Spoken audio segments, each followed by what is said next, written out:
Buenos días, es para mí un verdadero privilegio estar aquí hoy y poder charlar con Luis Montoliu. Es muy improbable que alguien no conozca a Luis, pero si hay algún despistado, diremos que basta decir que Luis es uno de los investigadores más relevantes y con mayor prestigio, no solo en España, sino a nivel internacional.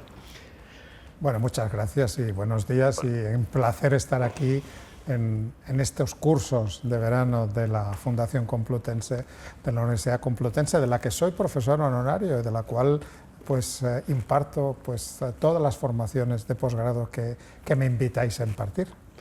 Es muy difícil resumir tu currículum. Yo he hecho un esfuerzo para intentar resumir en unos pequeños apuntes. Lluís es doctor en Ciencias Biológicas por la Universidad de Barcelona, es investigador científico en el Centro Nacional de Biotecnología, es coordinador del Nodo de Madrid del Centro de Investigación Biomédica en Red de Enfermedades Raras, es miembro del Comité de Ética de CSIC, es consejero científico de la Fundación LIGI, es pionero en la aplicación de técnicas de edición genética, también es pionero en el desarrollo de modelos animales para el estudio de enfermedades genéticas y de enfermedades raras por su poca frecuencia, como el albinismo. Es autor de más de 100 artículos científicos y capítulos de libros. Es ponente en numerosos congresos y seminarios nacionales e internacionales sobre genética y biotecnología. Ha recibido numerosos premios, voy a resaltar solo un par de ellos: el Premio de Investigación en Biomedicina de la Fundación Severo Ochoa y el Premio de la Fundación Española de Enfermedades Raras, y otros muchos. Pero probablemente, y dime Luis si me equivoco, una de las facetas que más te entusiasma es la divulgación y la difusión de los conocimientos científicos, acercando de esta forma la ciencia a la sociedad. Yo creo que sí, yo creo que como investigador público que soy, que trabajo en un centro público de investigación, creo que en nuestro ADN, en nuestro salario, en nuestro trabajo está el ayudar a transmitir a la sociedad no solamente lo que hacemos nosotros, sino todo aquello que está alrededor de nuestro campo y que nosotros podemos facilitar su comprensión.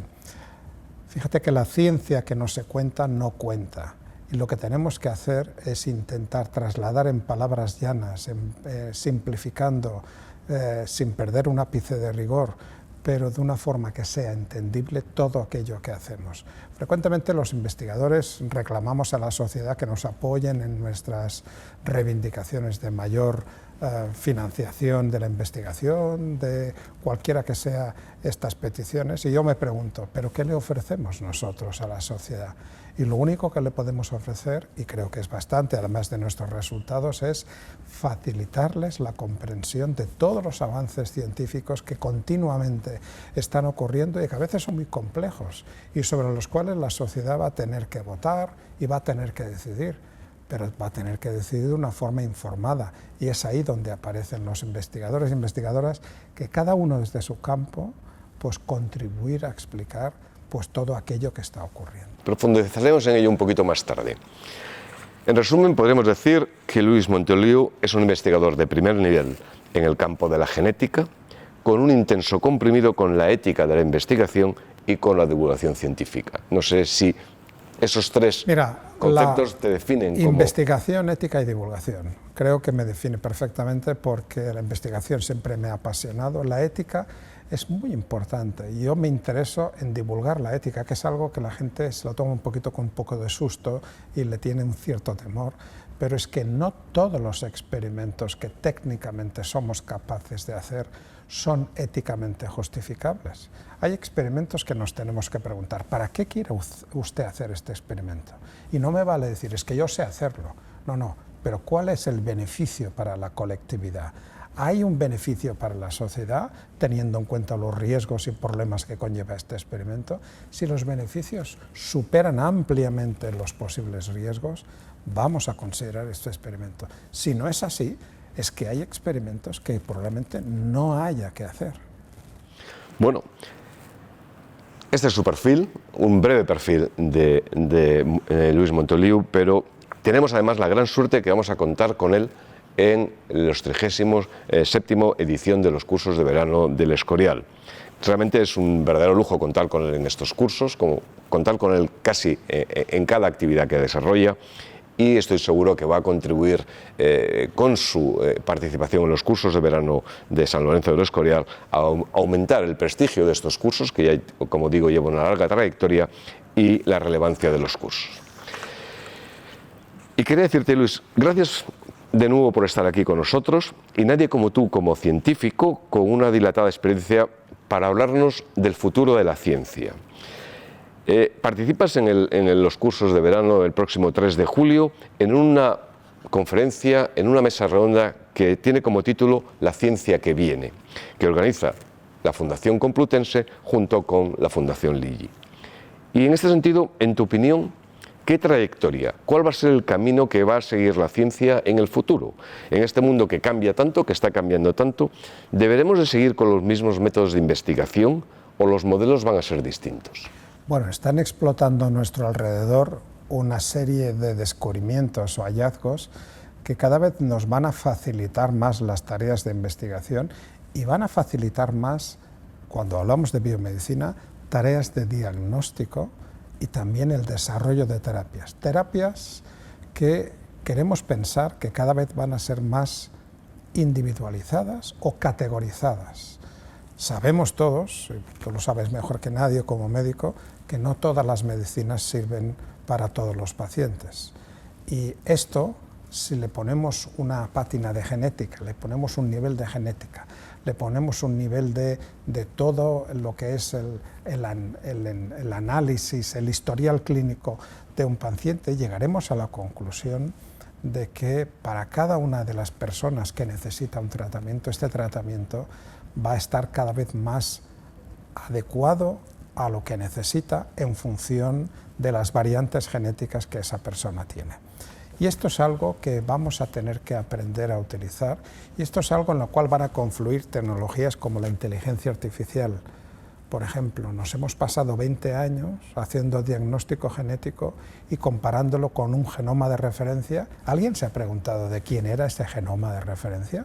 Resulta que no era de nadie, resulta que estaba hecho de retazos de diferentes fragmentos de diferentes células humanas. Ahora lo que sabemos es que geográficamente hay diferentes poblaciones en el mundo que tienen, por supuesto, sus variantes genéticas distintas. Por lo tanto, para hacer un buen diagnóstico vamos a tener que comparar no solamente con un genoma, sino contra multitud de genomas. Es lo que se llama el pangenoma. Entonces esto es un poquito más complicado. Ya no lo vamos a poder comparar casi que manualmente y, digamos, alineando una secuencia con otra, sino que necesitamos algoritmos, necesitamos inteligencia artificial. Vamos a seguir necesitando modelos animales. Cada vez vamos a seguir utilizando menos animales. Eso es lo que nos pide la sociedad. Pero seguimos necesitando los modelos animales que nos permiten, por ejemplo, desarrollo de vacunas. Tenemos que validar preclínicamente el uso de estas vacunas antes de empezar los ensayos clínicos.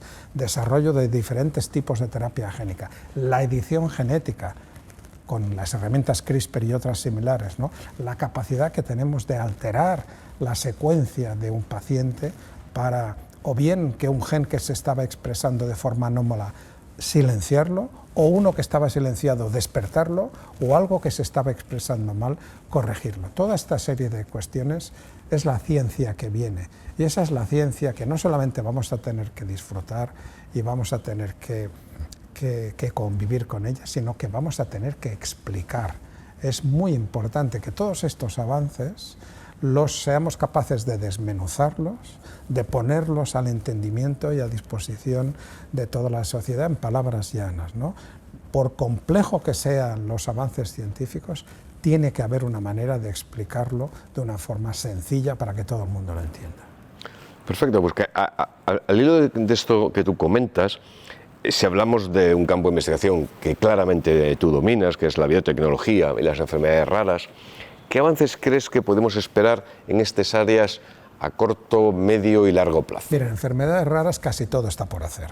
Hay más de 6.000, podemos discutir 6.000, 7.000 enfermedades raras, más de un 80% tienen un origen genético.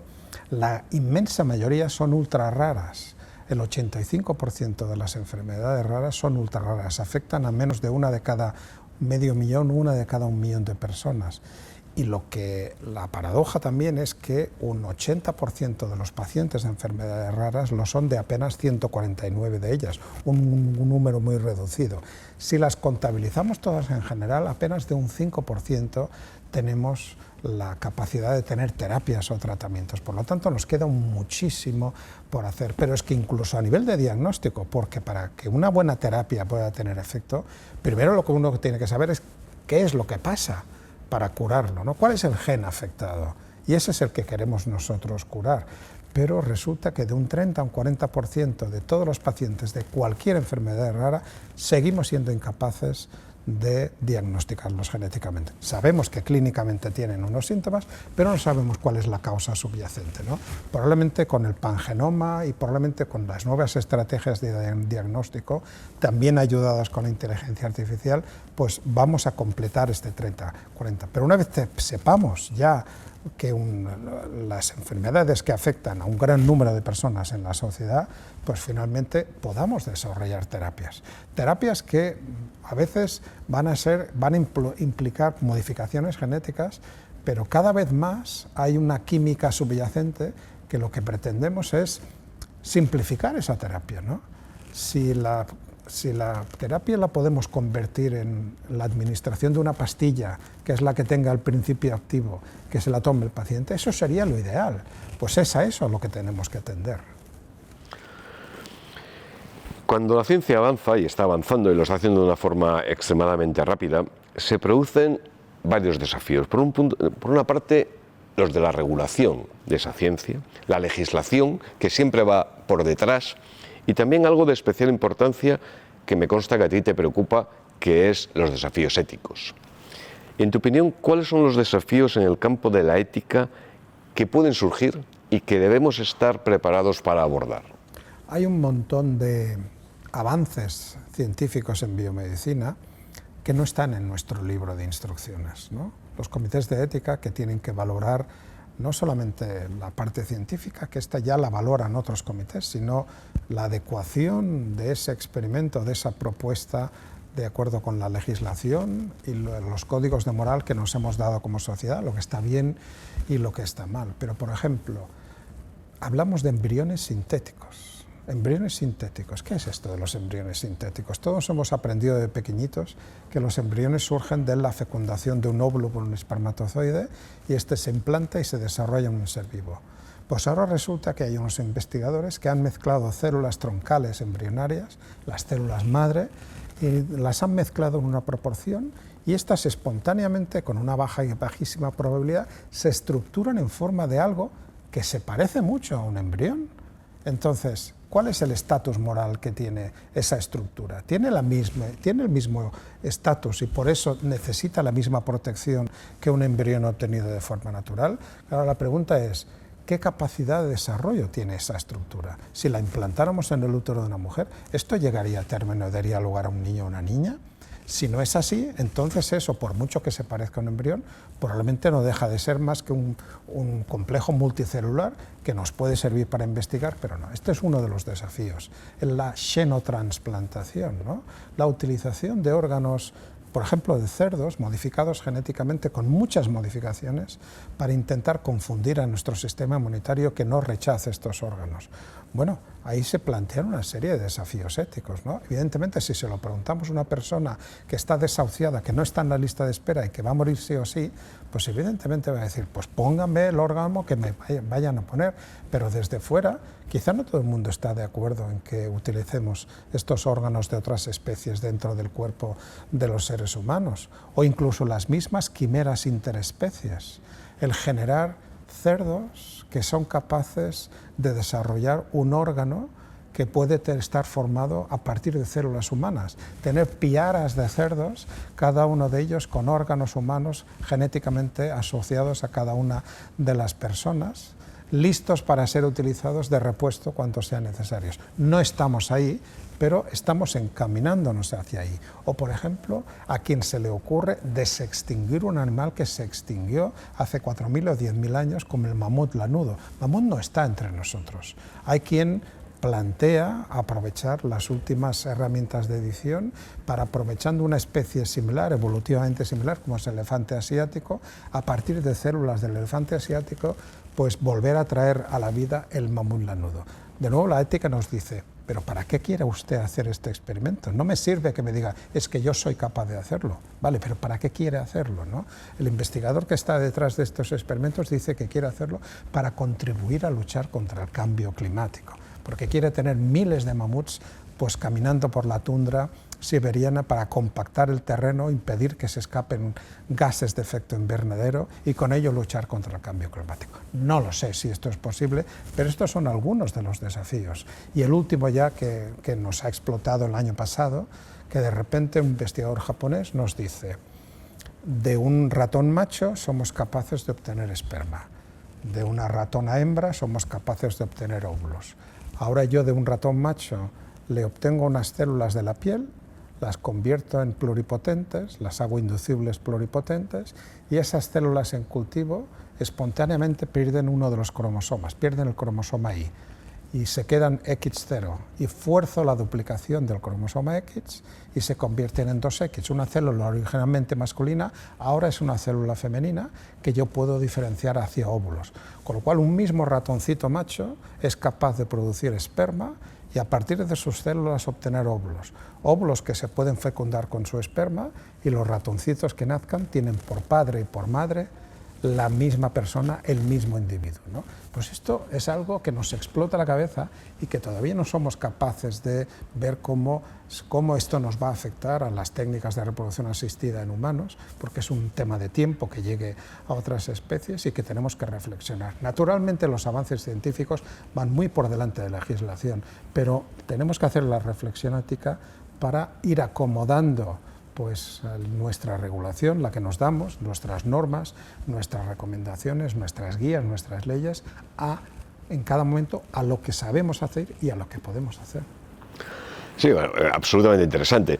A mí me toca muy directamente uno de los temas que es el tema del trasplante y el senotrasplante, y en una época pasada mía yo efectivamente he visitado granjas al respecto donde estaban haciendo dos cosas fundamentales. Por una parte, el efectivamente modificar genéticamente para que se pareciera más a un humano, pero al mismo tiempo el intentar aislarles de cualquier tipo de virus para no producir pandemias que también... De hecho, la primera persona que se xenotrasplantó con un corazón, al cabo de 2 meses, sí, David Bennett, falleció debido a un citomegalovirus porcino, claro, por una infección de virus que viajaba en el corazón que se le incluyó, ¿no? Con lo cual ahí hay un riesgo, ¿no? Todo sí, beneficio tiene sus riesgos. Es un campo complejo, interesante en evolución, y que también ofrece alternativas a miles de pacientes. Como dato te diré específicamente que en el mundo se hacen alrededor de 180.000 trasplantes de órgano sólido, las necesidades es 1,5 millones. Con lo cual estamos en el 12% de las necesidades reales. Por lo tanto, bienvenidas sean las alternativas. Por supuesto que sí. Y gente como tú es la que va a colaborar, la que nos va a ayudar a que eso pase y que ese problema clínico tan acuciante para tanta gente anualmente se pueda dar una solución. Pero la observación escrupulosa de todos estos principios éticos, que es fundamental, que desde mi punto de vista, y seguro que desde el tuyo, es innegociable, esto es no negociable. Te puede parecer bien, mal o regular, pero esto es un requisito que tienes que cumplir. Pero la ciencia avanza, y avanza muy rápidamente. Y ahora llegamos a un momento en el cual es difícil diferenciar lo que es verdadero de lo que es falso, y ahí tiene mucho que ver la inteligencia artificial. Y esto genera preocupación. ¿Cómo crees que puede afectar, condicionar o influir en las investigaciones futuras? ¿Cómo deberán evolucionar las regulaciones para que la ciencia no se pare, para que nos garantice que esta ciencia, este avance científico, se pueda hacer de una forma adecuada? Mira, la inteligencia artificial es un ejemplo paradigmático del doble uso que puede tener cualquier avance, ¿no? Tenemos aplicaciones maravillosas que un lenguaje natural, una inteligencia artificial generativa esté al lado de un médico de familia escuchando lo que explica un paciente y adquiriendo los datos de los valores plasmáticos de la sangre, sus radiografías, sus electrocardiogramas, y le ayude al médico a decir, mire, esta persona es posible que tenga esto, esto o esto, ¿no? Le ayude en el diagnóstico, estaríamos de acuerdo que esto es una aplicación beneficiosa, ¿no? Bueno. Claro, pero la inteligencia artificial también puede servir para falsear, para fabricar datos, ¿no? Porque tú le puedes pedir que genérame unos datos que no me lleguen a concluir que este determinado medicamento sirve para este grupo de pacientes para tratar esta enfermedad. Y la inteligencia artificial, muy solícita, te va a generar estos datos. Pero claro, eso, la responsabilidad no es del programador ni de la inteligencia, es de la persona que está utilizando malévolamente eso. Por eso hay que regularlo, ¿no? En la Unión Europea tenemos una propuesta que desde enero está en parada y que debería haber sido aprobada por este Parlamento actual, y esperemos que lo sea para el próximo Parlamento Europeo, que va a ser la primera vez que se va a regular la inteligencia artificial y sus posibles aplicaciones. Esto es muy complejo porque regular algo que está cambiando casi semanalmente y en lo cual es difícil anticipar cuál va a ser el futuro es complejo. Pero ya sabemos cosas que no deberíamos utilizar y estas son cosas que deberíamos tener en cuenta, ¿no? Y, por ejemplo, de nuevo, la inteligencia artificial es algo que nos puede ayudar, pero también nos puede contribuir a plagiar, a copiar, a sesgar, a trasladar informaciones que no son del todo correctas, ¿no? Por lo tanto, vamos a tener que alertar a la sociedad de la existencia de estas herramientas, vamos a tener que educar a los investigadores, a los médicos, a todos los profesionales que de una manera u otra trabajamos en el ámbito de la salud, con sus ventajas, beneficios potenciales y también con sus inconvenientes, para que todo el mundo esté alerta sobre ello, ¿no?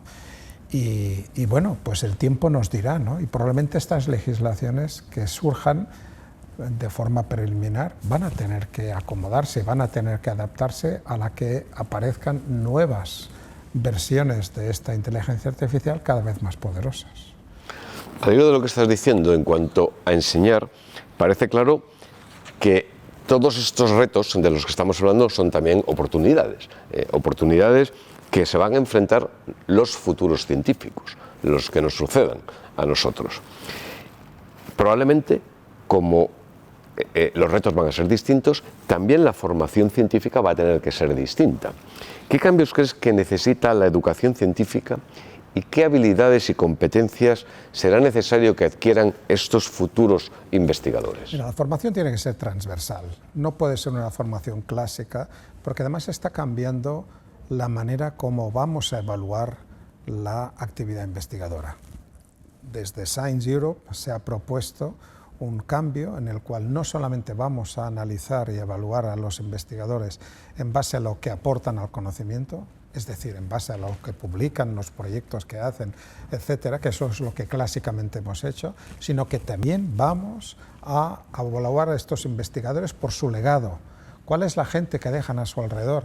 ¿A cuánta gente, a cuántos MIRs has formado tú?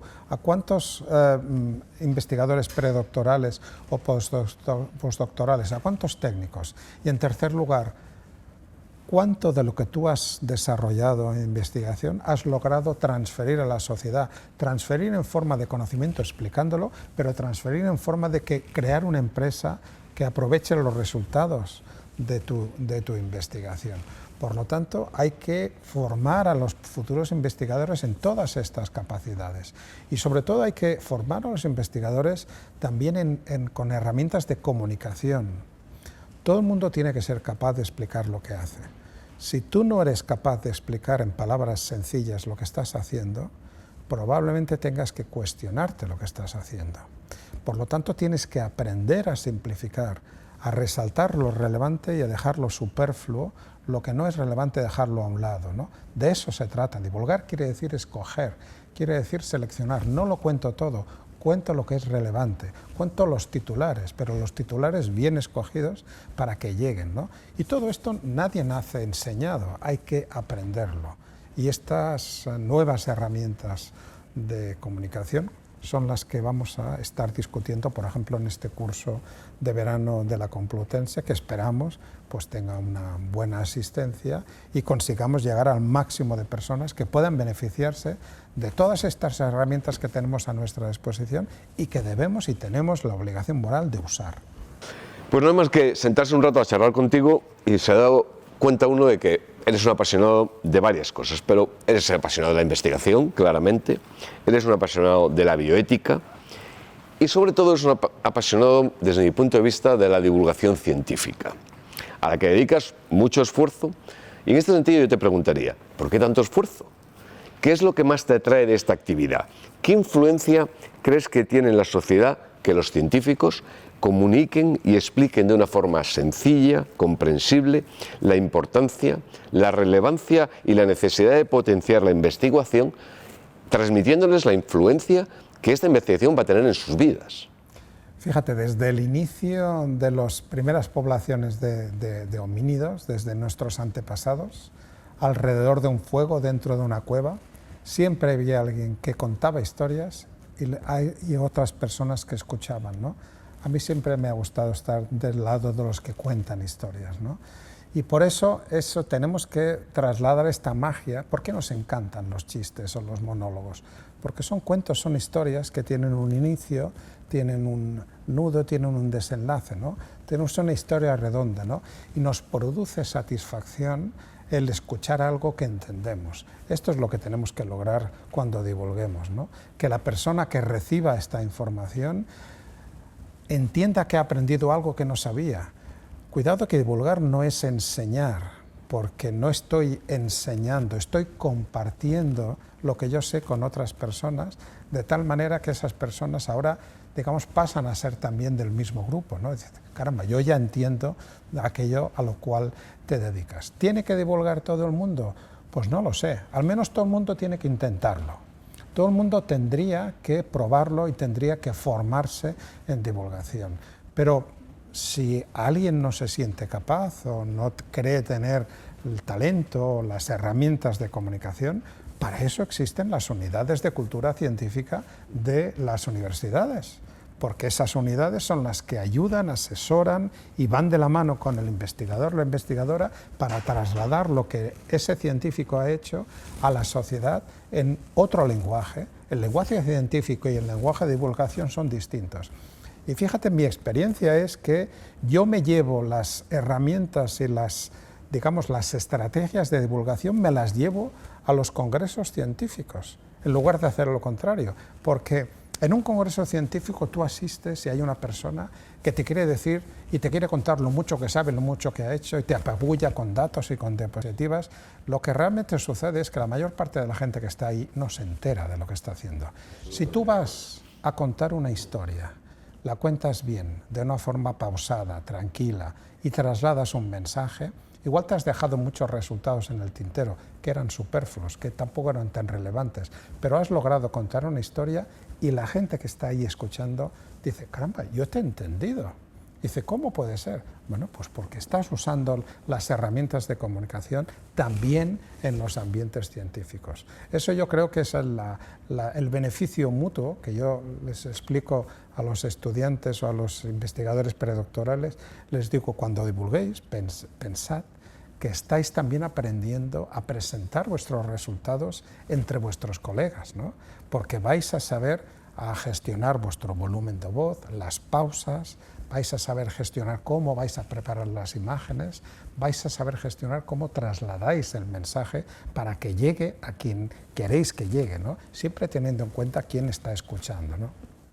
No puedo estar más de acuerdo contigo y de hecho yo te diré que a lo largo de los años, bueno, la experiencia me ha dicho que cuando vas a explicar algo, incluso en un foro científico, un buen truco es dar un titular impactante al principio o algo que le suene raro a la audiencia, porque captas la atención y a continuación desarrollas efectivamente esa historia que tú estás contando. Y luego otra cosa que quiero comentar que creo que es muy importante, en mi escuela, yo siempre resalto que en mi escuela de divulgación, ¿sabes cuál ha sido? Han sido los pacientes, las asociaciones de pacientes. Llevo muchos años trasladando y hablándoles de las patologías que les afectan, y uno tiene que acercarse a estos grupos de personas con honestidad y con mucha humildad, porque uno puede haber estado muchos años investigando sobre esa enfermedad, pero les estás hablando a personas que conviven con esa enfermedad. Igual no saben expresarse igual que tú, pero saben muchísimo más de la enfermedad que tú, porque ellos 24 horas al día están con esa enfermedad. Por lo tanto, desde esta posición de humildad, acercarse, y luego evitando siempre utilizar términos como, por ejemplo, normal, normalidad. ¿Qué es normal? Nadie es normal. El mundo no se divide entre personas con una enfermedad y personas normales, no. El mundo se divide en personas con esa enfermedad y personas sin esa enfermedad. Y entonces el trasladarlo de esta manera, y el que si no sabes algo, decir que no lo sabes, no pasa nada, porque si te dicen, doctor, ¿cuándo va a estar esta terapia disponible? Y tú tienes la tentación de decir en 5 años, los 5 años pasan muy rápidamente, y esa persona dice, doctor, usted me dijo hace 5 años, ¿dónde está la terapia, ¿no? Entonces, el gestionar esas decepciones es mejor. El paciente, la asociación, va a aceptar perfectamente que tú no sepas responder a una pregunta. Todos somos humanos, hay que aprender, no todos lo sabemos, y que no podamos contestar algunas de las preguntas que son acuciantes. Por ejemplo, ¿cuándo vamos a tener la terapia? Bueno, pues cuando la tengamos, cuando estemos más cerca lo hablaremos, ¿no? Porque si no es un brindis al sol. Bueno, la Fundación Lilly, de la cual tú eres miembro del Consejo Científico, tiene, creo que, 3 principios fundamentales, que son fomentar la ciencia, está claro, contribuir a mejorar la práctica de la medicina y promover y preservar los valores del humanismo. Creo que esos son sus 3 principios fundamentales. Conociendo tu preocupación sobre la necesidad de que el humanismo sea una pieza fundamental y este humanismo impregne definitivamente la ciencia y la investigación, ¿cómo podemos mantener estos valores del humanismo en una sociedad que cada vez está más deshumanizada y más inmersa en la tecnología? Hay mucha tecnología y cada vez probablemente menos capacidad de empatizar. Lo que tenemos que hacer es converger esa atávica distinción entre ciencias y letras, ¿no?, que tantos problemas nos ha traído, ¿no? Yo soy de ciencias, yo soy de letras. Vamos a ver, a mí me encantaría decir, e intento, ser de ciencias y de letras, ¿no? Por ejemplo, aquí en la Complutense llevamos ya 3 ediciones de un máster, de un título propio, que se llama Máster de Ciencia y Filosofía, donde los científicos nos acercamos a la filosofía y los filósofos se acercan a la ciencia. Hay diferentes personas de diferentes perfiles que van más allá de lo que son los resultados científicos puros y duros y se preguntan el para qué, se preguntan ¿realmente vamos por el buen camino? ¿Esto es lo que tenemos que hacer? ¿Estos son los resultados a los cuales nos llevan? Por lo tanto, la formación esta transversal humanista es esencial. Y cada vez más son los programas de máster que empiezan a traer dentro de sus clases de formación clases de ética, clases de bioética, clases de filosofía. Por ejemplo, en experimentación animal, que es algún tema muy sensible, durante muchos años muchos científicos han desdeñado a aquellas personas que no pensaban como ellos, ¿no? Hay personas que se oponen a la utilización de animales, pero hay que entenderlas también. Yo uso animales, pero yo uso solamente cuando sé que puedo utilizarlos de forma estrictamente regulada, cuando sé que no hay ningún otro método alternativo que me permita no utilizarlos. Pero entiendo las posturas animalistas, entiendo la filosofía que hay detrás. O sea, no se puede desdeñar a las personas, hay que entender. Uno de los principios aristotélicos del diálogo, y esto lo aprendí de otro profesor de la Complutense, de Diego Gracia, era que para que el diálogo sea algo exitoso, tú tienes que saber ponerte en el papel del interlocutor y tienes que concederle a tu interlocutor que tiene por lo menos una parte de razón, porque si no, no va a fructificar ese diálogo, ¿no? Esto que serviría para tantos otros aspectos de la sociedad también sirve en ciencia, ¿no? Y esa es la manera, ¿no? Por ejemplo, ¿cómo nos hemos enfrentado a estos colectivos animalistas? Uno podría pensar que a veces han sido agresivos con la comunidad científica. Pues lo que hemos hecho ha sido enfrentándonos con transparencia, diciendo, señores y señoras, aquí no hay nada que ocultar, pasen y vean, vengan a visitar nuestro animalario, pregúntenos para qué estamos utilizando cada uno de los modelos animales, cuál es el experimento, cuál es la razón por la cual cada uno de estos ratones está viviendo en esta jaula, y verán que cada una de estas cosas está estrictamente regulado. Por lo tanto, combatir la ignorancia con transparencia. Realmente seguiríamos hablando horas y horas, estoy encantado, pero me resisto a hacerte una última pregunta. Estoy seguro que tanto tú como yo hemos tenido nuestros mentores, hemos tenido nuestros impulsores de nuestra vocación científica, que nos han motivado, que nos han guiado hacia la investigación, y ahora nos toca. ¿Cómo podemos contribuir? ¿Qué iniciativas serían las más efectivas para fomentar nuevas vocaciones científicas entre los jóvenes, que les sea la investigación algo atractivo realmente? Pues son ellos los que nos van a dar el relevo, a ti y a mí, y a otros muchos investigadores. ¿Cómo les vamos a guiar en el apasionante mundo de la ciencia y de la investigación? Yo creo que hay una etapa para cada cosa, y yo llevo casi 30 años liderando un laboratorio y funcionando, proyectos, publicaciones, etcétera. He tenido la suerte de formar un gran equipo a mi alrededor, gente consolidada que está conmigo, gente con la cual yo tengo total confianza y puedo delegar. Y pueden ayudarme a llevar el grupo de investigación, y yo puedo ahora dedicar más tiempo a la formación. Tengo la experiencia suficiente como para trasladar esta experiencia a los investigadores que se inician en la carrera investigadora. Quizá hace unos años no tenía el tiempo para dedicarle a esta formación porque estaba a pie de obra, pero ahora tengo una serie de personas, afortunadamente, que me ayudan a llevar los proyectos, y yo puedo aprovechar este bagaje que he acumulado de experiencia, de errores, de aciertos, de legislaciones, de ética, de lo que se puede hacer y lo que no se puede hacer, y trasladarlo y compartirlo. Y si además esto coincide, como es mi caso, de que te encanta la docencia, me encanta explicarlo, pues mejor. Mira, el papel de los mentores es esencial. Yo no puedo estar más agradecido.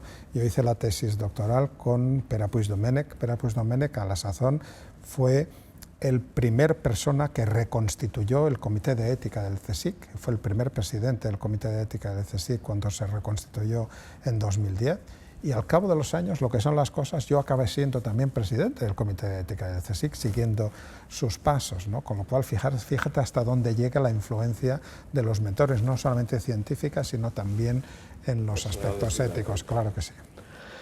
Bueno, después de esta charla, Luis, primero, muchas gracias. Y segundo, mi interés por tu participación en el curso de verano de San Lorenzo del Escorial se ha incrementado estrepitosamente, y estoy deseoso, porque sé que voy a aprender mucho de ti en estos próximos cursos y tu participación el 3 de julio. Gracias por estar con nosotros, y de verdad es un privilegio. Gracias a vosotros por vuestro interés, a la Fundación Complutense, a la Universidad Complutense, y deseando ser un profesor más de estos cursos de verano y llegar a la audiencia, llegar a nuestros estudiantes.